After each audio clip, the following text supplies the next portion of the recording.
Bismillahirrahmanirrahim. Assalamualaikum warahmatullahi wabarakatuh. Perkenalkan, kami dari kelompok 5. Kami ingin mempresentasikan materi membangun aplikasi dan infrastruktur e-commerce. Di sini saya akan menjelaskan materi membangun aplikasi e-commerce. Ada beberapa hal yang perlu diperhatikan perusahaan dalam membangun aplikasi e-commerce. Yang pertama, mendaftarkan diri sebagai internet. Yang kedua, website hosting. Yang ketiga, memperoleh sertifikat digital dari lembaga persing. Yang keempat, mencari provider yang menyediakan transaksi online. Yang kelima, membuat atau membeli software e-commerce. Yang berikutnya, beberapa tips membangun aplikasi yaitu gunakan desain yang baik, daftarkan website Anda ke CR Anchor, buat banner dan taruh pada website 2 yang terkenal. Yang berikutnya, promosikan website Anda, hindari spamming, ciptakan hubungan link timbal balik dengan perusahaan sejenis. Yang berikutnya, kembangkan infrastruktur e-commerce. Berikut infrastruktur di dalam membangun aplikasi e-commerce. Yang pertama, infrastruktur teknologi informasi yaitu internet dan eksternet. Directory service, penyediaan pelaku bisnis dan pengguna. Answer, salah satu jenis adalah DNS. Yang berikutnya, interface. Yang berikutnya, suatu sistem koneksi dan internet antara hardware, software, dan user. Yang berikutnya, cara sukses membangun aplikasi. Yang pertama, tentang target pasar. Yang kedua, fokus pada customer dari target pasar. Yang ketiga, membangun konten sesuai e-commerce. Yang keempat, melakukan riset dan tampilan pada e-commerce. Yang kelima, lakukan riset harga dan konsep pada e-commerce yang berbeda. Yang keenam, melakukan testing pada e-commerce yang dibuat. Yang berikutnya, infrastruktur e-commerce Indonesia. Untuk menjalankan e-commerce, diperlukan beberapa servis atau infrastruktur yang mendukung pelaksanaan e-commerce. Yang pertama, directory service. Directory service ini menyediakan informasi tentang pelaku bisnis dan end user, seperti halnya buku, telepon, dan Yellow Pages. Ada beberapa star yang digunakan untuk menyediakan directory service. Salah satunya star yang cukup populer adalah LDAP. Yang kedua, infrastruktur kunci publik. Untuk menjalankan e-commerce, dibutuhkan tingkat keamanan yang dapat diterima. Salah satunya cara untuk meningkatkan keamanan adalah dengan menggunakan teknologi kriptografi, yaitu antara lain dengan menggunakan enkripsi untuk mengacak data. Salah satunya metode yang mulai umum digunakan adalah pengamanan informasi dengan menggunakan public key system. Baiklah, cukup sampai di sini penjelasan dari saya, akan dilanjutkan oleh teman saya. Wabillahi taufik wal hidayah. Wassalamualaikum warahmatullahi wabarakatuh. Oke, assalamualaikum warahmatullahi wabarakatuh. Di sini saya akan melanjutkan materi yang sudah disampaikan oleh teman saya sebelumnya, yaitu mengenai Certification Authority atau CA. Merupakan sebuah body yang memberikan dan mengelola sertifikat digital yang dibutuhkan dalam transaksi elektronik. CA berhubungan erat dengan pengelolaan public key system. CA dapat diimplementasikan dengan menggunakan software yang komersial dan juga yang gratis seperti yang dikembangkan oleh OpenCA 1. Oke, yang selanjutnya adalah IP secure. Keamanan media komunikasi merupakan hal yang penting. Mekanisme untuk mengamankan media komunikasi yang aman atau secure selain menggunakan SSL yang akan dijelaskan kemudian adalah dengan menggunakan IP secure. Plan IP versi 4 yang umum digunakan saat ini tidak menjamin keamanan data Pretty Good Privacy atau PGP. PGP dapat digunakan untuk authentication, encryption, dan digital signature. PGP umum digunakan di bidang email. Selain menggunakan PGP, pengamanan email dapat juga dilakukan dengan menggunakan standar S atau MIME. S atau MIME sendiri merupakan standar dari secure messaging dan tidak terbatas hanya untuk email saja. Informasi mengenai S atau MIME dapat diperoleh dari berbagai tempat, seperti misalnya S atau MIME Central Secure Socket Layer atau SSL, seperti dikemukakan pada awal dan report ini. E-commerce banyak menggunakan teknologi internet. Selanjutnya C, jenis-jenis aplikasi e-commerce. Yang pertama, business to business atau B2B. B2B e-commerce meliputi semua transaksi elektronik barang atau jasa yang dilakukan antar perusahaan. Produsen dan pedagang tradisional biasanya menggunakan jenis e-commerce ini. Umumnya, barang yang dijual dalam B2B dijual secara grosir atau jumlah banyak untuk perlengkapan peralatan atau akan dijual kembali oleh pemilik bisnis yang lain. Umumnya e-commerce dengan jenis ini dilakukan dengan menggunakan ED dan email dalam proses pembelian barang dan jasa. ED adalah proses transfer data yang terstruktur dalam format standar yang disetujui dari suatu sistem komputer ke sistem komputer lainnya dalam bentuk elektronik. Contoh website e-commerce B2B adalah Bizzy dan Ralali. Yang pertama, Bizzy. Bizzy merupakan e-commerce pertama yang memiliki konsep B2B atau business to business di Indonesia. Bizzy menyediakan solusi bagi perusahaan yang memiliki masalah dalam hal pengadaan, suplai, dan jasa kebutuhan bisnis. Produk yang disediakan oleh Bizzy antara lain office supply atau ATK, elektronik, pantry, dan lain-lain. Yang kedua, Ralali. Ralali adalah salah satu perusahaan B2B e-commerce Indonesia yang menjual produk-produk MRO atau Maintenance, Repair, and Operational. Dengan perusahaan PT raksasa Laju Lintang yang telah aktif sejak 2013, Ralali menyediakan berbagai macam kebutuhan otomotif, alat ukur, GPS, dan peralatan listrik lainnya. 2. Business to Consumer atau B2C. B2C adalah jenis e-commerce antara perusahaan dengan konsumen akhir. Hal ini sesuai dengan bagian intel dari e-commerce yang biasa dioperasikan oleh perdagangan internasional. Jenis ini bisa lebih mudah dan dinamis, namun juga lebih menyebar secara tak merata atau bahkan bisa terhenti. Jenis e-commerce ini berkembang dengan sangat cepat karena adanya dukungan munculnya website serta banyaknya toko virtual bahkan mall di internet yang menjual beragam kebutuhan masyarakat.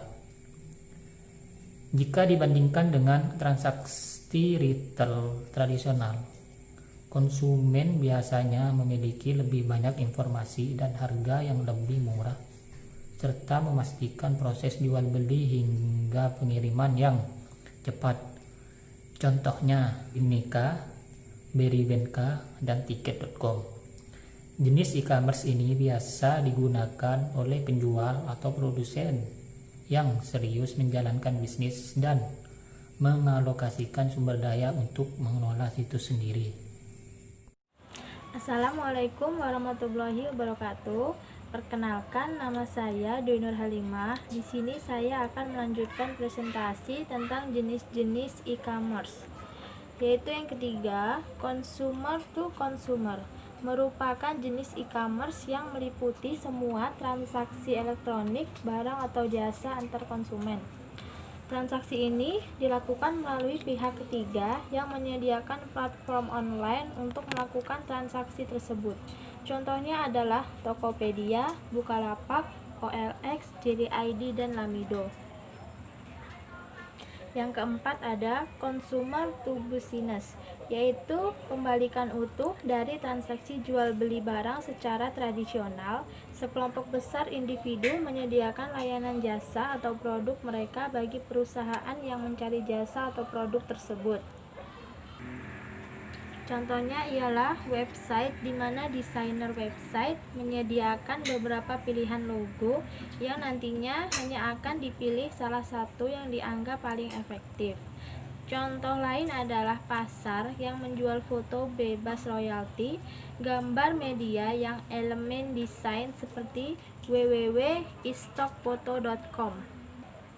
Yang kelima ada business to administration, yaitu jenis e-commerce yang mencakup semua transaksi yang dilakukan secara online antara perusahaan dan administrasi publik. Melibatkan banyak layanan khusus di bidang fiskal, jaminan sosial, ketenagakerjaan, dokumen hukum, dan register. Contohnya pajak, alians, BPJS online. Perusahaan dapat langsung melakukan proses transaksi atas jasa yang mereka dapatkan kepada pihak administrasi publik. Kemudian yang keenam ada consumer to administration, meliputi semua transaksi elektronik yang dilakukan antara individu dan administrasi publik. Contohnya pendidikan, yaitu penyebaran informasi, proses pembelajaran jarak jauh, jam sostek, pajak, kesehatan. C2I sama dengan B2I, hanya saja pembedaannya adalah pada pihak individu, administrasi publik, dan perusahaan. Yang ketujuh ada online to offline. Jenis e-commerce ini yang menarik pelanggan dari saluran online untuk ke toko fisik. E-commerce jenis ini mengidentifikasikan pelanggan di bidang online, seperti email dan iklan di internet. Kemudian menggunakan berbagai alat dan pendekatan untuk menarik pelanggan agar meninggalkan lingkup online. Contoh website di Indonesia adalah Kudo dan Matahari Mall. Perkenalkan, nama saya Widiawati Safitri. Di sini saya akan melanjutkan pembahasan dari teman saya yang sebelumnya. Materi yang akan saya bahas di sini yaitu tentang domain web dan persyaratannya. Yang pertama ada domain, yang mana di dunia web hosting, nama domain ini diibaratkan seperti alamat suatu bangunan. Berikut ini ada beberapa hal yang terkait dalam pengertian domain yang harus kita ketahui. Yang pertama, ada nama domain yang diasumsikan sebagai alamat suatu tempat. Yang kedua, ada nama domain yang terdiri atas nama website, misalnya seperti Hostanger, dan ekstensi nama domain, misalnya seperti .co, .id. Kemudian yang ketiga, semua registrasi nama domain itu dikelola oleh ICANN atau yang biasa kita kenal yaitu Internet Corporation for Assigned Names and Number. Yang keempat, ada cara kerja domain. Cara kerja domain di sini yaitu mengarahkan si pengunjung ke server yang tepat saat si pengunjung itu mengakses website. Kemudian yang kelima ada domain.com. Domain.com ini merupakan nama domain yang paling populer atau yang paling sering digunakan oleh banyak orang. Bisa dihitung dengan perkiraan persen sekitar 46,5% website. Kemudian yang keenam ada setiap registrasi menawarkan proses daftar domain ini berbeda-beda. Yang ketujuh, kita dapat menggunakan fitur domain ini untuk mengetahui ketersediaan nama domain yang kita inginkan. Kemudian yang kedelapan ada domain ini dapat ditransferkan dari suatu provider ke provider lainnya. Kemudian dan yang terakhir yang kesembilan ada server. Server di sini yaitu merupakan mesin fisik yang menyimpan file-file website. Kemudian selanjutnya ada berbagai tipe domain. Yang pertama yaitu ada TLD yang biasa kita kenal dengan top level domain. TLD ini tipe nama domain yang merupakan top level dari sistem nama domain di internet. Kemudian TLD ini tersedia ribuan yang bisa kita gunakan, tapi yang paling sering digunakan itu yaitu seperti .com, .net, dan .edu. Kemudian yang kedua ada sisi TLD atau yang sering kita sebut yaitu Konti Kode Top Level Domain. CCTLD ini memuat domain yang hanya terdiri atas 2 huruf dan didasarkan oleh kode negara internasional, misalnya seperti .us yaitu untuk United States dan .jp untuk Jepang. Kemudian yang terakhir yaitu ada GTLD yang biasa kita kenal yaitu dengan sebutan generic top level domain. GTLD ini sama juga dengan TLD. Tetapi GTLD ini tidak menggunakan kode negara. Sebagian besar GTLD ini ditujukan untuk penggunaan website yang spesifik, misalnya seperti .edu yang digunakan untuk website institusi pendidikan dan .org yang digunakan untuk organisasi. Selanjutnya ada persyaratan. Berikut ini ada beberapa persyaratan yang dibutuhkan untuk mendaftarkan domain. Pendaftaran untuk perusahaan, persyaratan yang pertamanya yaitu harus memiliki KTP Republik Indonesia. Yang kedua, persyaratan yang kedua yaitu harus ada SIUP atau TDP atau NPWP perusahaan atau akta perusahaan.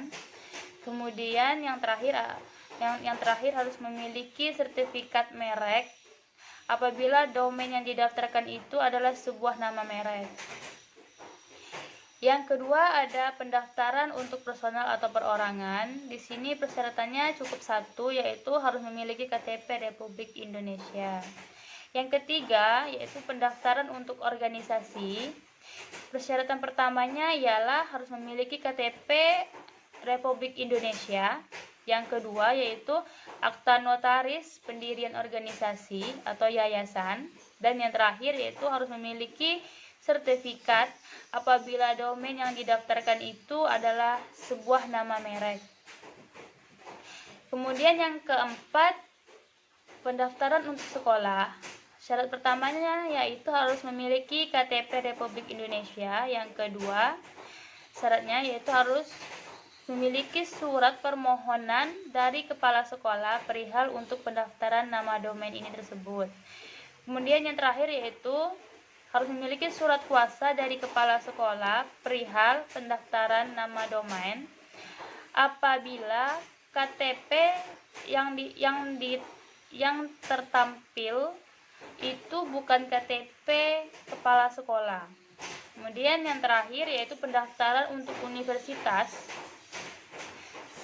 Syarat pertamanya yaitu harus memiliki KTP Republik Indonesia, dan yang kedua yaitu harus memiliki SK Depdiknas perihal untuk izin penyelenggaraan universitas, dan yang ketiga harus memiliki surat kuasa dari pimpinan lembaga perihal untuk pendaftaran nama domain tersebut apabila KTP yang terlampir itu bukan KTP pimpinan lembaga. Kemudian yang terakhir, syaratnya yaitu harus memiliki surat permohonan dari pimpinan lembaga kepada PANDI untuk membuka reserved name untuk nama universitas yang didaftarkan. Assalamualaikum warahmatullahi wabarakatuh. Nama saya Jihan Saputri, NIM saya 181310287. Web hosting provider dan paketnya. Web hosting adalah layanan online untuk mengonlinekan website atau aplikasi web di internet. Ketika Anda ingin membeli dan mendaftar di suatu layanan hosting, pada dasarnya Anda sedang meminjam space di server, tempat menyimpan semua file dan data yang dibutuhkan oleh website agar dapat bekerja sepenuhnya. Langkah paling pertama yang harus dilakukan untuk membuat website adalah mencari perusahaan hosting yang menyediakan space server. Nah, web host menyimpan semua file aset dan database pada server. Ketika seorang mengetikkan nama domain ke kolom address browser, host akan mentransfer semua file yang dibutuhkan untuk menyelesaikan request. Nah, pada dasarnya cara kerja web hosting hampir sama ketika Anda hendak menyewa rumah. Anda harus membayar biaya sewa setiap bulan agar bisa dapat berfungsi penuh. Selain menyediakan server space untuk website, penyedia web hosting juga menawarkan layanan terkait manajemen website, yaitu terdiri dari sertifikat SSL atau yang biasa disebut untuk mengamankan situs dengan menggunakan protokol.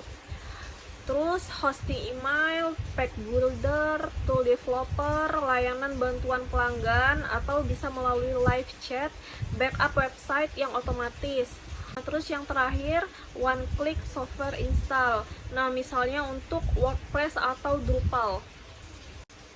Nah, ada juga jenis-jenis web hosting. Berikut contoh hosting yang sering digunakan. Yang pertama, shared hosting. Shared hosting merupakan tipe web hosting yang paling banyak digunakan. Nah, paket ini menjadi pilihan yang pas untuk blog dan website sederhana. Ketika Anda bertanya tentang apa itu web hosting, nah biasanya user akan merujuk pada shared hosting. Dengan shared hosting, Anda berbagi server dengan klien lainnya di provider hosting yang sama. Website yang di-onlinekan di server yang sama berbagi semua resource seperti memori, computing power, disk space, dan lain-lain. Nah, ada kelebihan dan kekurangan. Nah, kelebihannya yaitu murah, mudah digunakan oleh pemula. Terus yang ketiga, free configured server. Terus yang keempat, control panel yang mudah digunakan. Terus yang terakhir, maintenance dan administrasi server dilakukan oleh penyedia hosting. Sini kekurangannya, sedikit atau sama sekali tidak dapat mengontrol konfigurasi server. Nah, terus yang kedua, apabila traffic tinggi di website pengguna lain, maka hal tersebut akan mempengaruhi kinerja situs lain. Terus yang kedua ada VPS hosting. Nah, dengan menggunakan VPS atau biasa yang disebut Virtual Private Server Hosting, Anda masih berbagi server dengan pengguna lainnya. Akan tetapi, penyedia web hosting telah mengalokasikan beberapa bagian untuk Anda sendiri di server.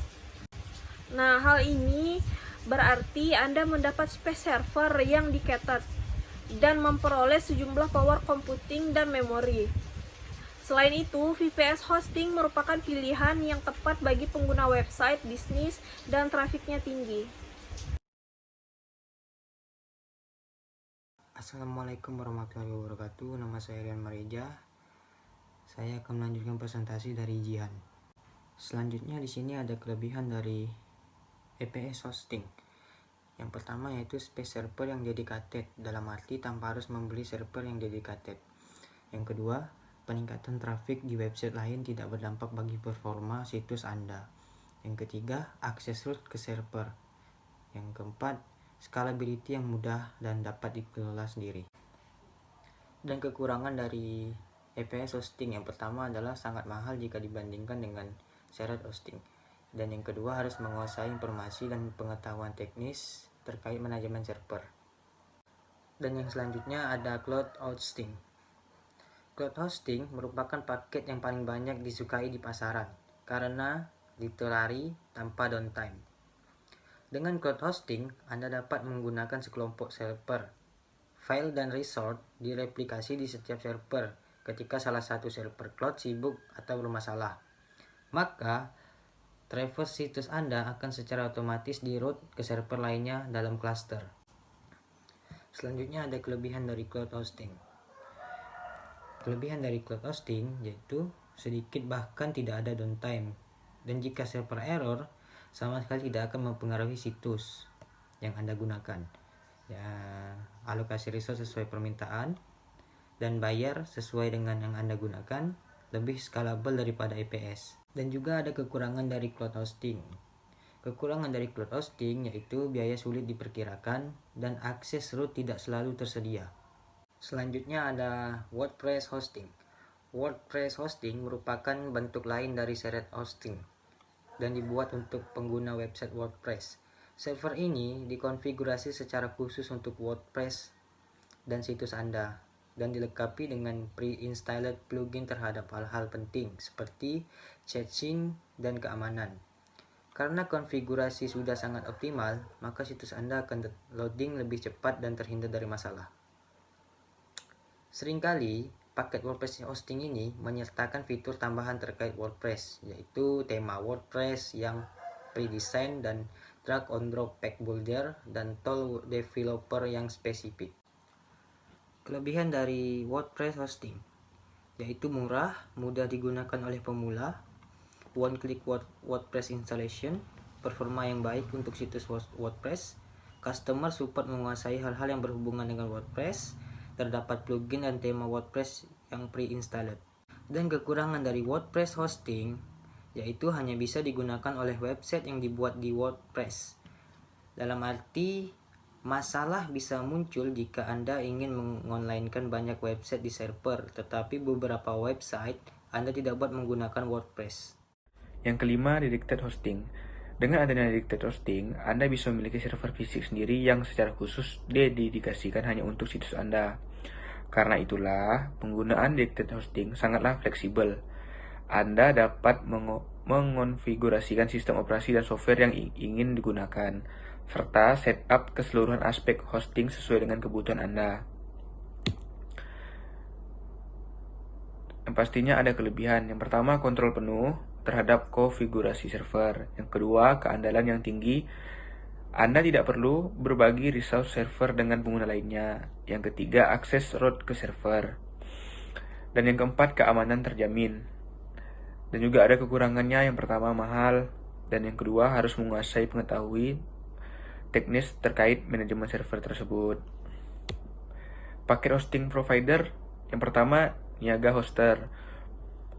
Provider yang satu ini banyak menjadi pilihan bagi para pengusaha UKM.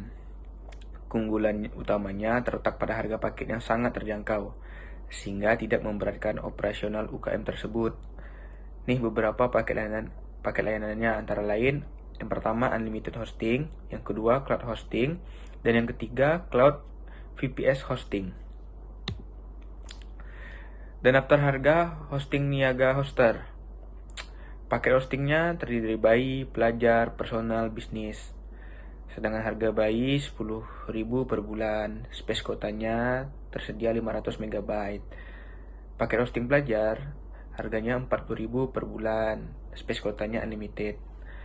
Dan paket hosting personal harga 26.000 per bulan. Space kotanya unlimited.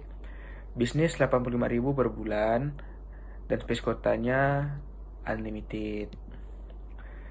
Yang kedua, Hostinger. Hostinger mengusung tagline cepat dan aman. Provider ini memiliki lokasi server di 7 negara, termasuk Brazil, Belanda, Indonesia, dan akan hadir di Lithuania. Keunggulan provider ini antara lain memiliki fasilitas pengamanan data yang di-backup secara berkala per hari atau per minggu. Yang pertama, Share Web Hosting. Yang kedua, Cloud Hosting Indonesia. Yang ketiga, VPS Murah Indonesia. Untuk daftar harga paket hostinger, ada 4 jenis. Paket hosting single dengan harga 9K per bulan, space kuotanya 10 GB. Paket hosting premium dengan harga 24K per bulan, space kuotanya 20 GB. Paket hosting bisnis dengan harga 38K per bulan, space kuotanya 30 GB. Paket hosting startup atau cloud dengan harga 81K per bulan, space kuotanya 40 GB. Yang ketiga, rumah web. Rumah web adalah kompetitor yang tidak bisa dipandang sebelah mata. Mereka terkenal dengan konsistensinya dan dalam menjaga kualitas web hostingnya. Hanya ada 2 paket hosting yang dimiliki rumah web, yaitu yang pertama profesional dan yang kedua enterprise. Untuk daftar harga hosting rumah web, ada 7 jenis. Yang pertama, paket hosting 250 MB dengan harga 20K per bulan, space kuotanya 250 MB. Paket hosting 500 MB dengan harga 25K per bulan, space kuotanya 500 MB. Paket hosting 1 GB dengan harga 40K per bulan, space kuotanya 1 GB. Paket hosting 2 GB dengan harga 60K per bulan, space kuotanya 2 GB. Paket hosting set dengan harga 25K per bulan, space kuotanya unlimited hosting. Paket hosting grow dengan harga 40K per bulan, space kuotanya unlimited hosting. Dan paket hosting bloom dengan harga 50K per bulan, space kuotanya unlimited hosting juga. Yang keempat, Dewa Web. Dewa Web mengutamakan kecepatan untuk mendatangkan trafik. Provider ini juga mengedepankan inovasi hosting dengan komputasi awan tercanggih di Indonesia. Produk yang ditawarkan peruntukan bagi kebutuhan pribadi, korporat, e-commerce, dan juga para developer produk IT. Yang pertama, personal dan small business. Yang kedua, corporate. Untuk daftar harga hosting Dewa Web, ada 4 jenis. Paket hosting Scott dengan harga 20K per bulan, space kuotanya 500 MB. Paket hosting Hunter dengan harga 40K per bulan, space kuotanya 2 GB. Paket hosting Warrior dengan harga 90K per bulan, space kuotanya 3 GB. Dan paket hosting Guardian dengan harga 140K per bulan, space kuotanya 6 GB. Sekian dari saya. Assalamualaikum warahmatullahi wabarakatuh.